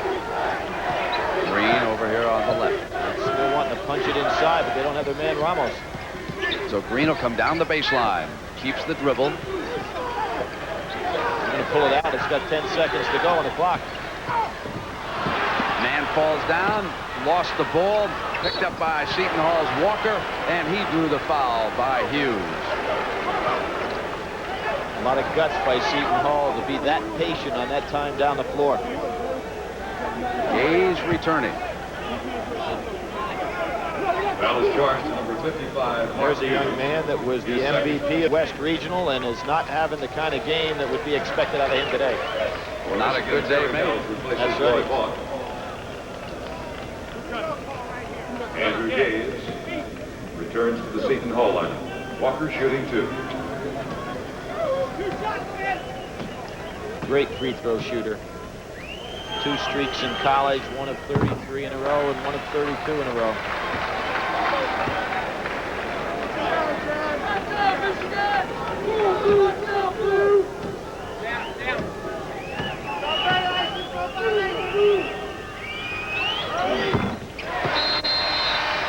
We've got a timeout.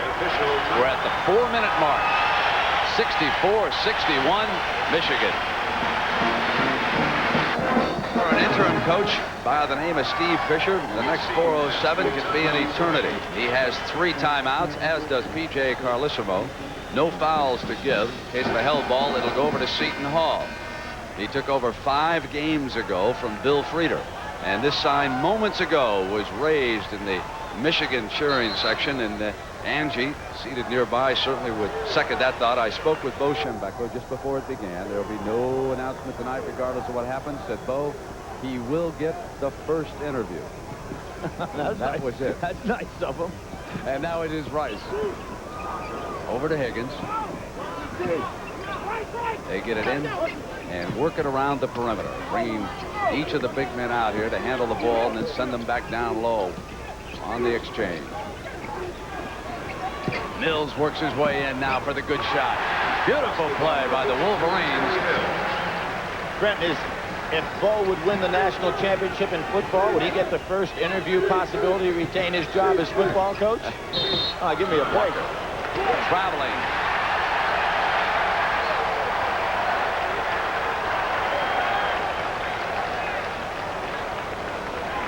Again, weak side defense. Been there all day long. This is exactly what happened to Danny Ferry when he played against Seton Hall, having a hard time because great teaching of weak side defense. Robinson looks a little fresher now. That little time he sat down helped him. Now he gets in the inside, lost control. Nice save. Seton Hall's ball. Here's Morton for a breakout. That was a big moment in this game that has pulled Seton Hall back to within 3 points. But you see how smart Morton was on this play? He just tapped it enough to get to the teammate and then broke long. That's what it's like to have seniors that have played with each other for 4 years. They know exactly where they're going to be. He's got a hand on it. Seton Hall's ball. 3-on-2 now. Green off to the side. Morton hits it again. And Seton Hall back to within 1 in 2.5 minutes. What has saved Michigan walking down the floor with 3 players? What saved Michigan at this point? Steve Fisher up screaming at his players. Let's start moving. What saved them has been the 3-point shot. And there's another one off into Morton's hands. Seton Hall brings Morton, who's been the scoring sensation, up with the layup. 19 points in the second half for John Morton. The Hall's ahead. They've got to go to a timeout. Everybody's walking down the floor. Mills walking down the floor. And Steve Fisher is going for the time.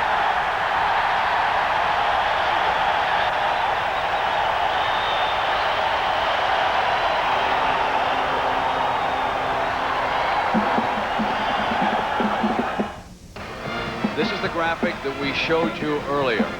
The Seton Hall defense down the stretch. How few field goals they allow each of these teams. And now over the last 13 minutes, Michigan only 6 of 23. And John Morton has exploded, scoring 15 of Seton Hall's last 22 points and putting them up, Billy, by 67-66. Red, the ball's got to be in the hands on this time down into Glenn Rice. He's got to touch it some to see if he can get off a decent shot. Green tightening up on Ramil Robinson. Good step out by Morton to prevent. 5 seconds. It goes over to the Hall. That was Morton that made the play. Rice had come off the double screen, and Morton stepped out to prevent that pass and created the 5-second call. He's doing it on both ends of the floor. Now Green, who is celebrating his birthday today, bringing it up to the attack. And what a birthday party this could be. Morton stepping out. Double high stack now by Seton Hall. Going to make Michigan chase them for a while, which is really going to wear down Glenn Rice. Nice piece of coaching here by P.J. Carlissimo. Morton cut off by Mills, so he'll send it back deep to Green. You know, when you have a good free throw shooting team, you don't mind hanging on to the ball and using some clock, because even if you go to the line, you're in good shape. Walker putting it down, and the foul is called. And that on Vaught is number 2. Michigan's over the limit. So we're shooting 1-1, and Seton Hall a good free throw shooting team. Brent, some of the key things, the arrow pointing in favor of Seton Hall on the next tie-up situation. Also, both teams will be in the 1-1. As we said, Seton Hall with a very experienced club, their regular starting team out there now, and a great club on the foul line.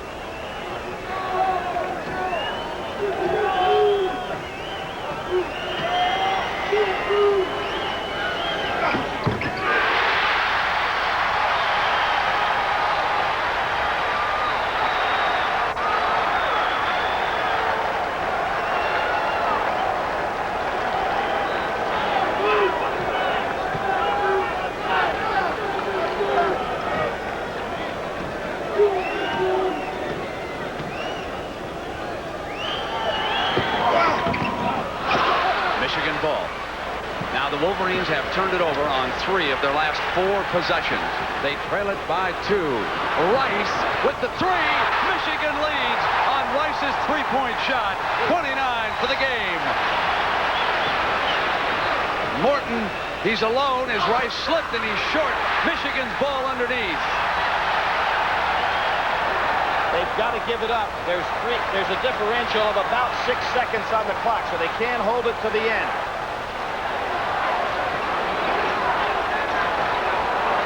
But if successful, they can make it tough. They can move up by 3, and Seton Hall flashes out with the foul. That was Morton's 3rd. Higgins a 77% free throw shooter. Both teams in the 1-1 now. I said in the beginning, wives of the coaches are the first ones to get to heaven, and you saw Mrs. Fisher bending down. She can't even look. You know, that might not have been the worst foul in the world because of the clock right now. 34 seconds on the clock. If Higgins makes both of them, they're still going to have 30 seconds, and now they're going to apply a little ice to the young man. A timeout is called by Carlissimo. We'll be right back with a national championship hanging in the balance. Michigan leading by 1 point as Glenn Rice, with gaze right in his face, hit the 3-point basket that made him the all-time Big Ten scoring leader, and more importantly from Michigan's standpoint, has them on the brink of winning their first ever national championship. The last 4 of his 5 field goals have been 3-pointers. He has been brilliant here tonight. Now it'll be Sean Higgins, Billy, at the line. A good free throw shooter percentage-wise, but just a rookie. Let's think of some of the possibilities. Got a chance to hit 2, put him up 3. They still got a 3 to tie it. So not out of the woods even if he makes both. The front end makes it a 2-point lead for Fisher. Higgins' dad, a former professional player, so he's got the good bloodlines. Did Carlissimo give them a play out of bounds if it's successful? We're about to find out. Will they attack right away or will they go to a timeout? They've got 34 seconds, so plenty of time left on the clock to do a lot of things. Good touch. It's a 3-point lead, 34 seconds. Here comes Seton Hall. Think about Gaze right now for the 3. And Morton with a hot hand. He'll jack up the 3. He wins it! seconds. Time for Michigan. Now Ramil Robinson brings it down, and Fisher will use a timeout.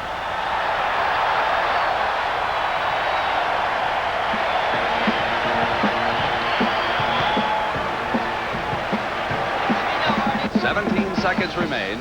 Score is tied because of John Morton, who scored 32 points, Billy, 22 this half. Stepped back behind the three-point line, buried it just as Rice did. Now, with a guy like Robinson, tough man to guard, but he's got to get the ball in his hands first. Good job by Green preventing him from touching it. And there's their last timeout. That was bad play by Michigan, not getting a solid screen for Robinson. The great color and pageantry of this arena coming down once again in this decade to another great ending at an NCAA championship.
I'm Brett Musser.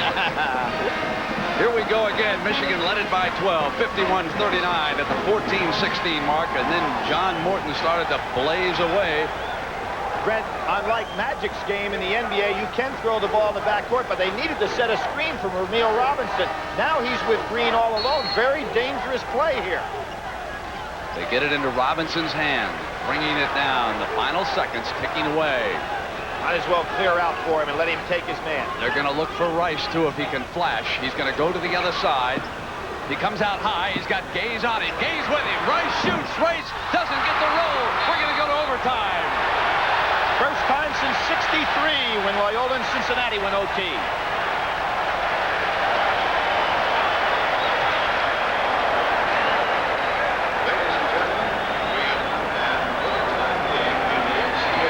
Well, Brent, you've got to put it in the hands of your key guy. I thought, though, that it had been better for Robinson to dribble it to the hoop and try to get the foul. But Rice has been so great throughout this tournament. Great turnaround jumper. It almost shocks you when he doesn't make the shot. Calculated play. Yeah, good choice. I think you'd want him to win or lose it. Yep. Absolutely. Yep. He had a shot. We've seen Rice make a lot of them in the tournament. This one doesn't fall, and we'll go to a 5-minute overtime. It has been longer than 2 decades before the Loyola Ramblers defeated Cincinnati, a game I'll never forget. Those of you in the Chicago area were listening to that great call by Red Rush. They win it. They win it. Now they have a jump ball to start the 5-minute overtime. Higgins controls for Michigan. Michigan gets 1 timeout. They had none, and Seton Hall 3. They hit Rice on the inside, and Michigan goes up by 2. Well, it was just 2 seconds too late. But the Wolverines will take it nevertheless. Seton Hall's ball. Seton Hall has not been in an overtime game this year. Michigan been in 1, and they won that game against Iowa.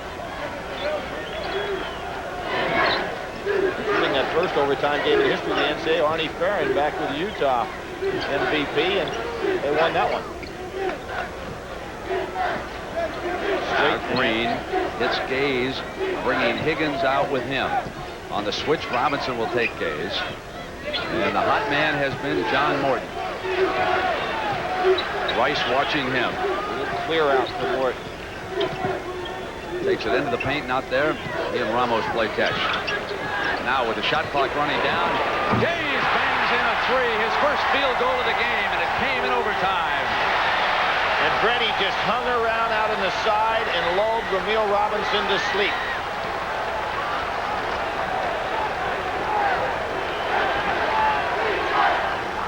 Robinson hits Hughes, who comes out. Higgins here. Rice and Mills along with Robinson. Higgins puts the Wolverines back ahead. You know, Higgins was a guy that looked like he was going to shoot him out of the game, and now he's come back into 2 big fouls and then that shot. Very conscious of Morton. They get it out to Green, missing the 3. Walker goes out after it. Great offensive rebounder, and it's goaltending. Put it down. Walker got by with a push on that initial rebound. We might get a chance to see it. There's his turn on the inside, and the goaltend, second one in the game for Michigan. Our 12th lead change. We had 33 lead changes between Michigan and Illinois. 3:12 left in overtime. Seton Hall up by a point. Steal by Green. Got Morton. Bring it down with Robinson. Morton was open. He didn't see him all the way, and Mills with a great defensive effort that time. Now it's 2-on-2. Gay stayed back with Walker, and as Higgins comes through, he drew the foul. 6'9", putting the ball on the floor like this is California product. High school All-American. Foul is charged to number 24, Darrell Walker. His really second coming foul. to the front of late. Shooting 2, number 24, Sean Higgins. It's hard to sense right now which is the fresher team. Walker looks fresh. Morton looks fresh. Ramos not quite as fresh for Seton Hall. Sean Higgins has demonstrated some poise under pressure. 2 huge free throws near the end of regulation. Now he nails that one. He's already dropped in a field goal in overtime. This can put Michigan ahead. Doesn't get the roll. Score is tied at 76.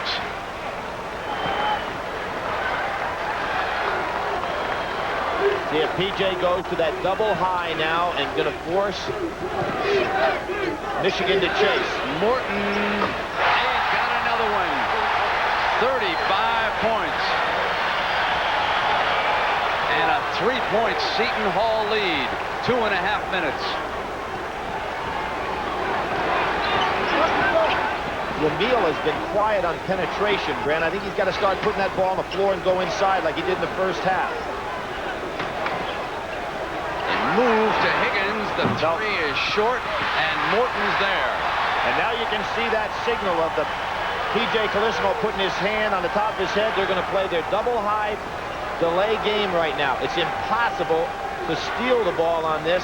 You just have to play solid defense and work against the clock.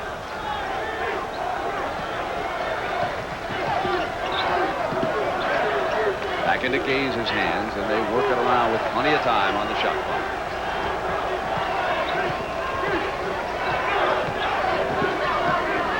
And a timeout call. Seton Hall uses one of its 3 timeouts. 1:42 left in overtime, and Seton Hall leading it by 3. Well, John Morton with 35 points, his career high, and he's moving into some rarefied air. When you saw that shot of Bill Walton earlier, he has the record for a championship game with 44. Then it's Gail Goodrich, Jack Gibbons, and Lou Alcindor, who became Kareem Abdul-Jabbar, scored 37. And Morton has led the way, 79-76. Seton Hall leading it, and that's the time they have left. Morton gets inside, won't fall, and Rice off with the rebound. Brent, Robinson only has 1 field goal in the second half. He has not been penetrating like he did in the first half. He's given the ball up. Rice open on the 3, and this time it won't fall, but Higgins has got it back. Missing, and it is rebounded by Seton Hall, and then they foul, and it'll go against Robinson at the 117 mark, and Billy Sean Higgins continuing to fire away. Yeah, I really think that they're getting some bad judgment there by Higgins, but I'm surprised why Ramil Robinson is not keeping the ball in his hand, penetrating a little bit. And then you know that Seton Hall is going to slough down inside. He can fire back out to Rice. Billy, when you go back and look at this tape tomorrow, you'll see that he was not the same after the timeout. They kept the ball in Caleb's hands, and they got away from what they were doing very well, and that was getting Ramil in on the inside. Remember that reverse jam we had, that replay? But he also, Brent, may be very, very tired after that Illinois game because he hasn't been the same in the second half. Good pressure by Green on him. Here he comes. Let's see if he takes it. Free throw. Robinson looking. Green is there, and he will not give him an alley. Good defense by Green. Higgins gives it up to Rice. Down toward a minute. Michigan trailing it by 3. Mills backs his way in. Now the turnaround, and it's a one-point game. And the clock gives Michigan one more chance because we're down to 41 on the shot clock and more time remaining on the game clock. Now, Seton Hall needs something this trip. Missed an important front end. Weren't able to get it down the last time before that. And Michigan will look for that defensive stop. The hot hand holding the ball, John Morton. And he'll take Rice down on the inside. Now down toward 5 seconds on the shot clock. Seton Hall will have to hurry. Morton will go one-on-one, up high, short. Michigan's ball. They've got an opportunity here now to win it. They've got to hurry. 5 seconds. Robinson goes in. Foul call with 3 seconds. A foul against Seton Hall with 3 seconds. Brent, that's the play that Michigan had been waiting for a long time. Keep the ball in Ramil Robinson's hands. Make Seton Hall make the play. Not much of a foul, but Green did hit him. Billy, Seton Hall did not get a good play up here at the other end. No, they didn't. They wound up with a one-on-one with Morton going in against 2 taller Wolverines. And then that allowed Robinson some daylight down here. And as he came on the inside, he was fouled. And so with 3 seconds to go, he'll have an opportunity to put Michigan ahead. And Brett, one of the only statistical weaknesses of Ramil Robinson's game is his free throw shooting. 64%.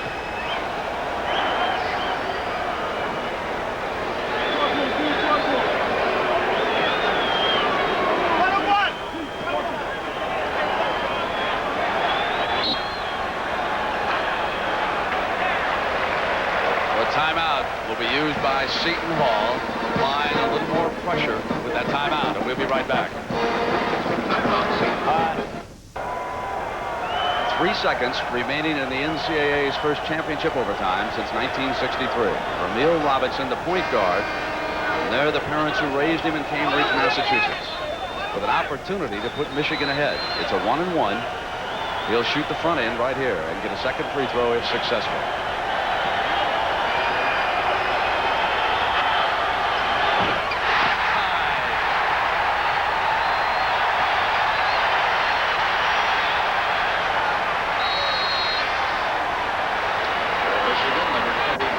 Griffin, who was a defensive standout, with a word of encouragement for his teammate. Now you see Steve Fisher wanting all his men off the lane. PJ, on the other hand, is going to want the ball up to half court and call a timeout. He only has 3 seconds, though, Billy. He might have done something in that timeout before so that they go with a long pass here. Let's see what happens on the free throw. Michigan leads it. Here they come.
called by PJ is one of those situations he has none left. So he now cannot throw the ball up to half court and call his next one. He's got to go the 94 feet and get something off. And about the best thing he can afford to do is try to go up the sideline. Remember the Indiana-Illinois game. Go up that sideline looking for the three-point shot. He's got Morton, who's been hot, and he's got Gaze on the other side. Billy, in talking to a lot of the coaches, there's a big difference between 3 and 2. Illinois had only 2 seconds left that day at Indiana. Seton Hall with 3. I thought that he could fire it up the sideline quickly and then call the time, and he'd have it up here in the half-court area, but now he no longer has that available. See who he's going to use to take the ball out of bounds. It looks like Ramos is walking back beyond the end line. And Michigan opts not to guard the man throwing the ball in bounds, but Steve Fisher calls one of his timeouts to say, I want to take a look at the deployment. Nice move on his part. So both coaches exhaust their timeouts in overtime. Not too far from that Space Needle here in Seattle. Michigan only 3 seconds away from claiming its first ever national championship and becoming the first team to win both the Rose Bowl and the NCAA in 1 year. Now, after the timeout, Fisher will deploy a taller man, Mills, against Ramos. He knows that P.J. Carlesimo cannot change. He's out of timeouts. So Fisher comes up with a big move after that timeout. They're going to have to get the ball over Mills, who will try to harass the big man on the throw-in. Really like that strategy, Brent. Steve Fisher doing all the right things in this particular ball game. Segan Mills makes it tough to throw the line drive pass. Starts when touched. Long pass. Walker and Green battle. Walker fires up. It's over. Michigan has won a national championship. And for the 3rd time in the last 8 games, it has been decided by 1 point. The Wolverines win an NCAA title over Seton Hall, a tough opponent all the way.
Fisher and a happy group of Wolverines.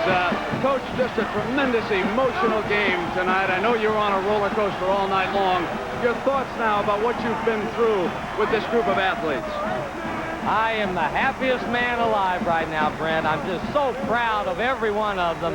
And Ramil is such a gutsy kid. And you can go back to Wisconsin when he missed 2 free throws with 8 seconds to go, 1 point behind. He came out after that for like 2 weeks straight and shot 100 every night. He told me, he said, Coach, I'm going to make those the next time. I rebounded for him. I rebounded. You went on that line. It was all there. I saw after you hit that first one, you turned, threw that fist up in the air.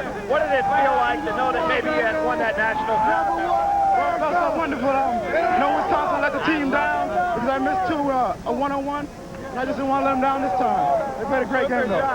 Glenn Rice, in the first half, you were penetrating an awful lot down into the hoop.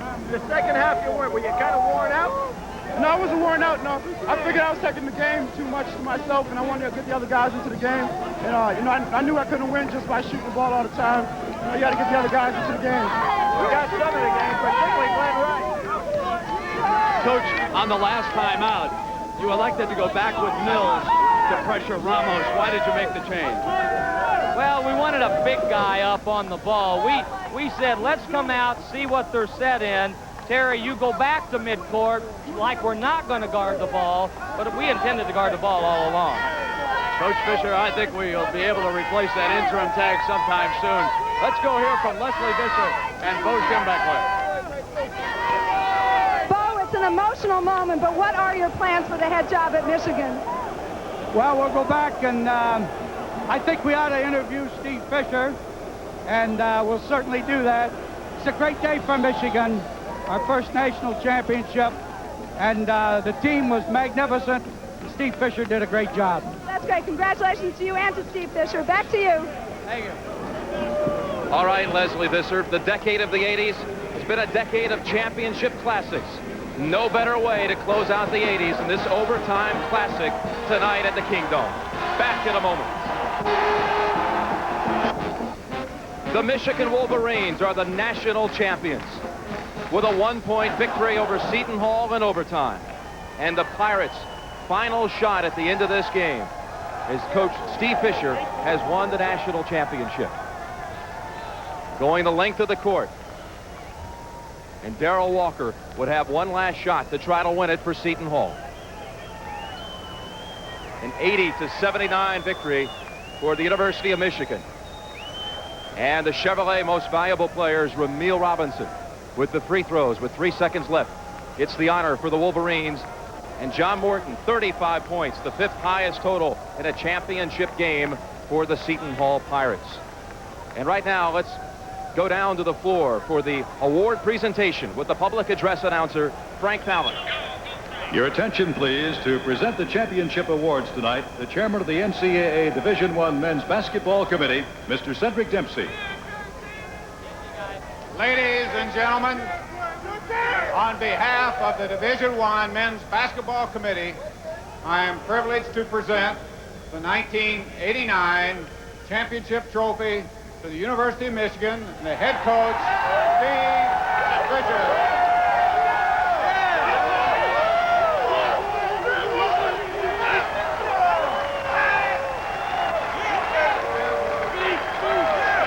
I proudly accept this championship trophy on behalf of these 15 players and on our entire fans and everybody back in Ann Arbor in the state of Michigan. Thank you very much.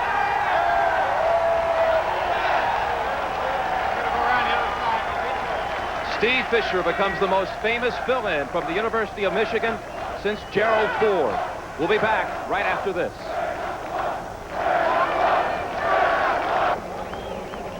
And perhaps this will count, this scene here, toward the first interview for Steve Fisher. One thinks Bo Schembechler must give the coaching job to this man who has brought the national title back home to Ann Arbor.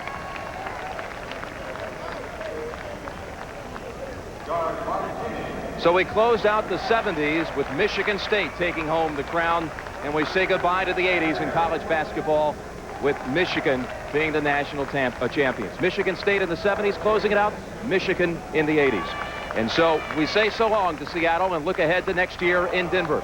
A tribute to those individuals who have brought you the sights and sounds of this 51st NCAA tournament, and then our traditional salute to the players and coaches who have given us more than one shining moment.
ball is hit. There you are. You're running for your life. You're a shooting star, and all the years no one knows just how hard you worked, but now it shows. In one shining moment you reached deep inside. One shining moment you knew you were alive. Feel the beat of your heart, feel the wind in your face. It's more than a contest, it's more than a race.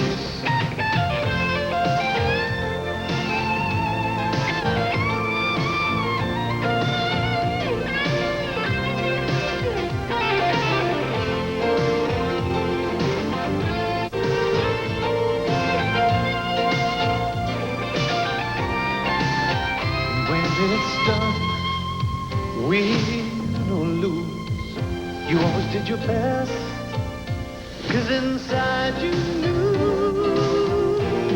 that one shining moment you reached for the sky. One shining moment you knew.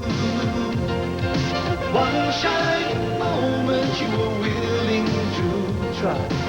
One shining moment you knew.